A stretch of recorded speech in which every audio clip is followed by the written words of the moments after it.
Okay folks, it's time to talk about Dave Chappelle. And while you're probably familiar with his many controversies, this story has never been told. And Dave has worked tirelessly to suppress it, but the public deserves to know the truth. Now you probably remember Dave Chappelle from his hit show Key Peele, and his infamous quitting where he apparently ran away to the Middle East, after turning down an astounding deal with Comedy Central. Well, these well-documented dramas have caused plenty of conspiracy theories throughout the years, but no one has ever gotten to the bottom of it. Until now. Using the Freedom of Information Act, I was able to obtain legal documents from the falling out between Comedy Central and Dave Chappelle. And according to this, Dave leaving the show wasn't actually him turning down a big deal, but rather walking away to make a dirty secret disappear. See, apparently every one of Dave Chappelle's beloved characters were merely stolen identities identically copied. And eventually these victims of stolen IP came forward with a lawsuit. Specifically, one white rapper by the name of Muck Sticky, who claimed Dave's crackhead character Tyrone was mimicking his voice and appearance. And if you listen back to back, it does seem oddly similar.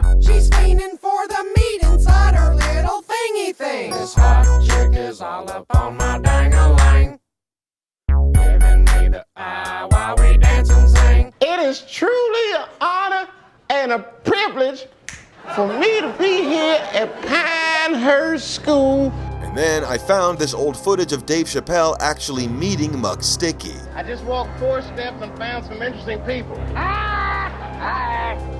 What's your guys' name? I'm Muck Sticky, and I'm Hollywood. And it predates his character Tyrone, proving he may have indeed stolen this entirely from Muck. So instead of facing up to his mistakes, Dave took off to the Middle East, leaving the public baffled. And when he finally resurfaced and started doing interviews to explain what happened, his explanation of the Hollywood ritual of dressing up black men as accountants just didn't make sense. Then, much to the dismay of comedy fans, Dave once again went underground. But this time when he re-emerged, he was not only back, but he was jacked. He had formed himself into some type of super soldier. Long gone was the Dave who had run from his problems. But this new aggro Chappelle didn't realize the cultural shift that was occurring all around him. During his return to stand-up with a multi-Netflix deal, he took aim at a group he never should have. AFI, the post-hardcore band led by Davey Havoc, that found their way into MTV pop stardom in the early 2000s. And what at first seemed just to be edgy post-hardcore jokes became too much for some of the crowd, with many online labeling Chappelle a bigot for making fun of AFI and effectively punching down. But instead of receiving the message, Dave doubled down and spent his next 3 specials exclusively mocking Davey Havoc and the gang. Well, unfortunately for Chappelle, the world had changed a lot since the year 2000, and people just weren't going to tolerate this type of intolerance. But Dave Chappelle didn't go this far not to go all the way, and that's why he joined the Taliban. With similar goals of the destruction of Western culture, Dave Chappelle saw no other way to stop the sickness known as AFI fandom. And now that AFI is back with a new album, I'm starting to wonder where exactly my own allegiances lie. Allah Akbar.